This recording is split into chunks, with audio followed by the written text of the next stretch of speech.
Hello friends, welcome to the new episode of my channel. আমি অরিত্র। এখন এই ভিডিওর মধ্যে আমরা কথা বলবো আবার হাওয়া বদল বলে ছবিটা নিয়ে, যে ছবিটা প্রডিউস করেছে এসকে মুভিজ, ডিরেক্ট করেছেন পরমব্রত চট্টোপাধ্যায় এবং লিড চরিত্র প্লে করেছেন পরমব্রত চট্টোপাধ্যায় এবং রুদ্রনীল ঘোষ। এছাড়া রাইমা সেন রয়েছে, অনুষা বিশ্বনাথন রয়েছেন।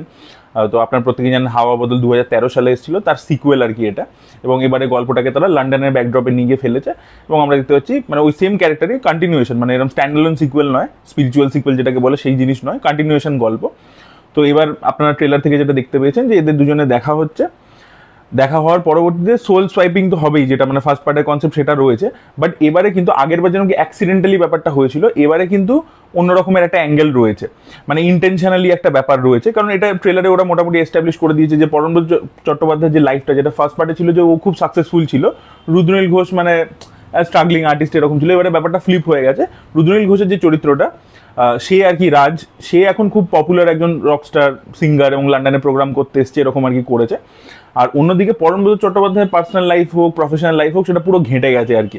সে একটা মানে নিজের কোয়ালিফিকেশনের থেকে ছোট চাকরি করে, তো সেখানে তার জীবনটা পুরো ঘাঁটা। এবার সেখান থেকে কোথাও একটা ওর লাইফের প্রতি একটা জেলাসি, একটা এনভি তৈরি হচ্ছে এবং সেখান থেকে একটা জোর করে করবার আর কি ইচ্ছা, ঠিক আছে, যে আমি সোল সোয়াপিং করবো, আগের বার যেহেতু হয়েছিল আমার সাথে, এবারে আমি করতে চাই।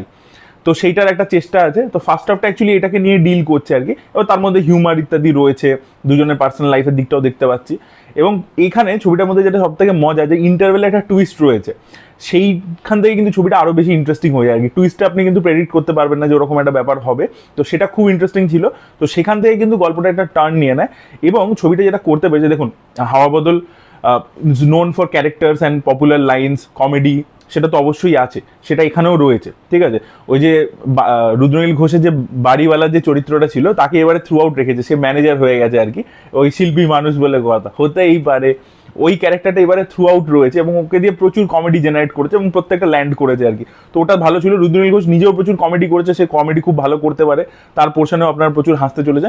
পরমব্রত চট্টোপাধ্যায় কমেডি ঠিক আছে, মানে কিছুটা হিট মিস এরকম mix, but Rudranil Ghosh heavy করেছে। ছবিটার স্ট্রংগেস্ট পয়েন্ট কি, ছবিটা না মানে ইমোশনাল করতে পারে আপনাকে। ছবিটা খুবই ইমোশনাল একটা ছবি, যেখান থেকে ওই বললাম ইন্টারভেলের টুইস্টটা আসছে, তারপর থেকে গল্পটা প্রচণ্ড ইমোশনাল লেভেলে ডিল করছে আর কি। সেখানে যে সিনসগুলো রয়েছে, এবার যেহেতু সোয়াইপিং হয়ে গেছে, এবার সেখানে গিয়ে ইমোশনাল যে ব্যাপারগুলো দেখতে পাচ্ছি, আমরা দেখতে পাচ্ছি যে পরমব্রত চট্টোপাধ্যায়ের যে চরিত্রটা, মানে তার বডির মধ্যে রুদ্রনীল ঘোষ, এবার সেই গিয়ে দেখতে পাচ্ছি ওর বাড়ির মধ্যে কী কী প্রবলেম ছিল, ওর ফ্যামিলির মধ্যে, ওয়াইফের সাথে, বাচ্চার সাথে, তো সেইগুলোকে ও ডিল করবার চেষ্টা করছে। আর অন্যদিকে রুদ্রনীল ঘোষের বডিতে যে পরমব্রত চট্টোপাধ্যায় চলেছে, অ্যাকচুয়ালি রুদ্রনীল ঘোষ এই ছবির মধ্যে কমেডি হোক বা সিরিয়াস হোক, সব থেকে ভালো পারফরমেন্স রুদ্রনীল ঘোষই দিয়েছে ছবির মধ্যে। এবার যেরকম বললাম কমেডিও সে করেছে, ইমোশনাল সিনসও সে খুব ভালো ভালো পেয়েছে আর কি। তাকে হাইলাইট করে প্রচুর সিনস রয়েছে এবং সে প্রত্যেকটাতে খুব ভালো, খুব ম্যাচিওর পারফরমেন্স দিয়েছে। মানে সেকেন্ড হাফ, মানে ফার্স্ট হাফে যদি রুদ্রনীল ঘোষ কমেডি প্রাইমারিলি করে থাকে, সেকেন্ড হাফে সে সিরিয়াস জায়গাতে খুব ভালো অভিনয় করেছে এবং সেখানে ইমোশনসগুলো খুব সুন্দরভাবে ফুটে আসে। আমি দেখবেন ট্রেলার রিভিউতে বলছিলাম যে ইমোশনাল কতটা করতে পারে, যে কমেডি গ্যাগস মানে কল ব্যাকস সেগুলো তো রয়েছে, সেগুলো আপনার হাসি পাবে। যেমন ফার্স্ট পার্টে ডায়লগসগুলোকে রিক্রিয়েট করে বসাচ্ছে, সেটা একটা হাসি পাবে, একটা ইমোশনাল নস্টালজিয়া ভ্যালুও থাকবে। কিন্তু ইমোশনাল কতটা করতে পারে, তো সেই ইমোশনস কিন্তু ওয়ার্ক করেছে ছবিটার মধ্যে। এবং এই ছবিটা তো অ্যাকচুয়ালি শ্যুট হয়েছে অনেকদিন আগে। ছবিটা একটা খুব ইম্পর্টেন্ট মেসেজ দিচ্ছে, যে সব থেকে ইম্পর্টেন্টটা কি, মানে লাইফে এটা কোভিডের পরে পরেই যেহেতু এটা করা হয়েছে ছবিটা, তো তখন দেখবেন কোভিডের সময় একটা কথা উঠেছে যে আমাদের লাইফস্টাইল, এই এত র্যাট রেস, এগুলো বেশি ইম্পর্টেন্ট নাকি বেঁচে থাকাটা, এই যে বেঁচে আছি, অক্সিজেন নিচ্ছি, নিঃশ্বাস নিচ্ছি, সেটা বেশি ইম্পর্টেন্ট। তো সেই ব্যাপারটা কিন্তু খুব সুন্দর করে হাইলাইটেড হয়েছে অ্যাকচুয়ালি, যে কোনটা বেশি ইম্পর্টেন্ট মানুষের কাছে, বেঁচে থাকাটা ইম্পর্টেন্ট নাকি কীভাবে বেঁচে রয়েছি এবং সেখানে কি আমার কাছে ল্যাভিশনেস আছে, কতটা সাকসেস পেয়েছি, কি হয়েছে, অন্য বন্ধুর সাথে আমি কম্পেয়ার করছি নিজেকে, নিজের সাকসেস, নিজের লাইফ, সেটা বেশি ইম্পর্টেন্ট। তো সেই মেসেজিংগুলো খুব ভালো করে রয়েছে। ওভারঅলে ভালো ছবি হয়েছে, আপনারা কিন্তু অবশ্যই গিয়ে ছবিটা দেখতে পারেন, আপনাদের আশা করি ভালো লাগবে। এক হচ্ছে যেটা বললাম, পারফরমেন্সেস খুবই ভালো, দুজনেরই ভালো, বাট আমি বলবো যে রুদ্রনীল ঘোষ বেটার পারফরমেন্স দিয়েছে আর কি। মানে যেহেতু তার ক্যারেক্টারটা অনেকগুলো শেডস রয়েছে, মানে কমেডিও সে করেছে, সে কমেডি ভালো করতে পারে, তারপর ইমোশনাল জায়গাতেও সে ভালো করেছে।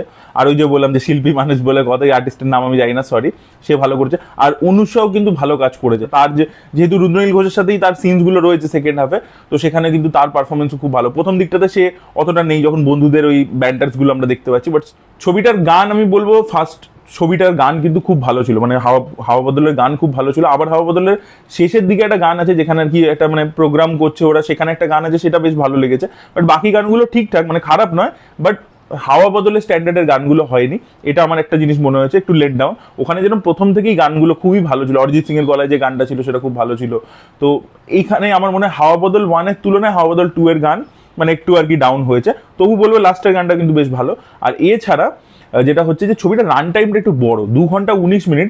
একটা পয়েন্টের পরবর্তীতে সেকেন্ড হাফে স্পেশালি আপনি কিছু কিছু জায়গা আপনার মনে হবে যে এবার রিপিটেটিভ হচ্ছে ব্যাপারটা, ঠিক আছে, আর একটু ওটাকে ফাস্ট পেস করে দিতে পারতো। ওখানে ইমোশনসগুলো ওয়ার্ক করছে, কিন্তু আবার ওখানে সেকেন্ড হাফে অনেক কমেডি জায়গা রয়েছে, অনেক সিজ, একটা ফুটবল ম্যাচের জায়গা রয়েছে, ওগুলো একটু ক্রিস্প হতে পারতো আর কি, একটু বেশি টেনে, মানে 2 ঘন্টা 19 মিনিট মতো রান টাইম আর কি। তো একটু মানে সেকেন্ড হাফটা একটু বড় মনে হয়েছে। তো হাওয়া বদল যদি আপনাদের পছন্দের ছবি হয়ে থাকে, আপনারা যদি নস্টালজিয়া ভ্যালুর জন্য দেখতে যেতে চান তাহলে দেখতে পারেন। ভালো পারফরমেন্সেস রয়েছে, ভালো ডায়লগ রাইটিং হয়েছে, পাভেলের কথা বলতেই হবে, ভালো লাইন্স লিখেছে, হিউমার ভালো, এবং কোথাও গিয়ে যেহেতু লন্ডনে গল্পটাকে বেস করেছে তাই জন্য লন্ডনে তো বাংলাদেশি, ইন্ডিয়ান সবাই তো যায়, মানে পাকিস্তানি, তো সেখানে একটা মাইগ্রেশন ইত্যাদি কিছু লোক আছে, মানে ওরা একটা মানে পরমব্রত চট্টোপাধ্যায় একটা বন্ধুর ক্যারেক্টার দেখিয়েছে, মানে একজন ব্ল্যাক লোককে দেখিয়েছে তার বন্ধু, এবার সেই লোকটার সাথে যে কেমিস্ট্রি, তো একটা ওই ইমিগ্রেশন, বাড়ি নেই, সেরকম একটা ব্যাপার, ঠিক আছে, সেটাও একটা আন্ডারটোনে আর কি উঠে এসছে। তো অ্যাকচুয়ালি ছবিটা ইমোশনাল ফ্রন্টে খুবই ভালো, কমেডিও খুব ভালো ওয়ার্ক করেছে, এঙ্গেজিং একটা ওয়াচ হয়েছে, পারফরমেন্সেসও বেশ ভালো। আপনারা অবশ্যই গিয়ে ছবিটা দেখুন, হলে রিলিজ করেছে। আর আমি স্ক্রিনার পেয়ে গেছিলাম এসকে মুভিজের কাছ থেকে, তাই জন্য আমি আগে রিভিউ করে দিতে পারলাম। আপনারা অবশ্যই গিয়ে চেক আউট করে দেখুন, আপনাদের আশা করি ভালো লাগবে। আর আপনারা যদি তারপর যখন দেখে নেবেন তখন আপনাদের যে ফিডব্যাক, আপনাদের কি মনে হয়েছে, পার্ট 1-এর লেভেলের হলো কিনা, সেটা অবশ্যই কমেন্টে লিখে জানাবেন। Thank you so much, by.